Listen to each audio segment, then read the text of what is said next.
Hello বন্ধুরা, স্বাগতম আজকের ভিডিওতে। আজ আমরা জানবো প্লাস্টিক সার্জারি আসলে কি, কেন হয়, এর সুবিধা ও ঝুঁকি নিয়ে। অনেকে মনে করেন প্লাস্টিক সার্জারি মানে শুধু সৌন্দর্য বাড়ানো, কিন্তু আসলে প্লাস্টিক সার্জারি হলো এমন একটি চিকিৎসা পদ্ধতি যেখানে শরীরের ক্ষতিগ্রস্ত বা বিকৃত অংশকে পুনর্গঠন বা উন্নত করা হয়। প্লাস্টিক সার্জারি মূলত দুই ধরনের হয়ে থাকে। কসমেটিক সার্জারি সৌন্দর্য বৃদ্ধির জন্য করা হয়, যেমন নাক, ঠোঁটের আকৃতি পরিবর্তন। রিকনস্ট্রাকটিভ সার্জারি দুর্ঘটনা, পড়া বা জন্মগত সমস্যার কারণে শরীরের ক্ষতিগ্রস্ত অংশকে স্বাভাবিক করার জন্য।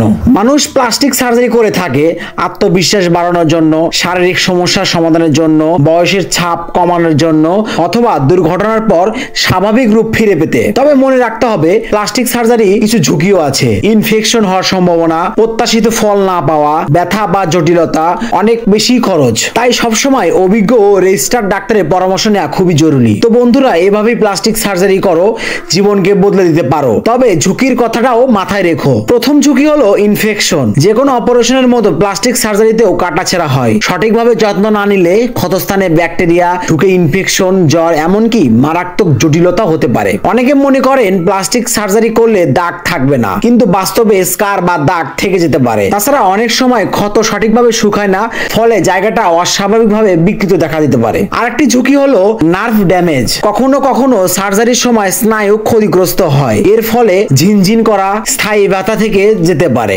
সার্জারির সময় দেওয়া অ্যানেস্থেসিয়া, কিন্তু অ্যানেস্থেসিয়ার প্রতিক্রিয়াও শ্বাসকষ্ট, হৃদরোগ, অ্যালার্জির মতো মারাত্মক জটিলতাও হতে দেখা দিতে পারে। সবচেয়ে বড় সমস্যা হলো মানসিক চাপ। অনেকেই আশা করেন সার্জারি করলে বা একবারে পারফেক্ট হয়ে যাবেন, কিন্তু ফলাফল প্রত্যাশিত না হলে হতাশা, ডিপ্রেশন, এমনকি আত্মবিশ্বাস কমে যাওয়া মতো মানসিক সমস্যা দেখা দিতে পারে। তাহলে বন্ধুরা, বুঝতেই পারছেন প্লাস্টিক সার্জারি শুধু সৌন্দর্য বাড়ানোর উপায় নয়, এর সাথে আছে অনেক বড় ঝুঁকি। তাই সিদ্ধান্ত নেওয়ার আগে অবশ্যই ভালোভাবে চিন্তা করুন এবং বিশেষজ্ঞ ডাক্তারের পরামর্শ নিন। ভিডিওটি ভালো লাগলে লাইক, শেয়ার ও সাবস্ক্রাইব করতে ভুলবেন না। ধন্যবাদ সবাইকে।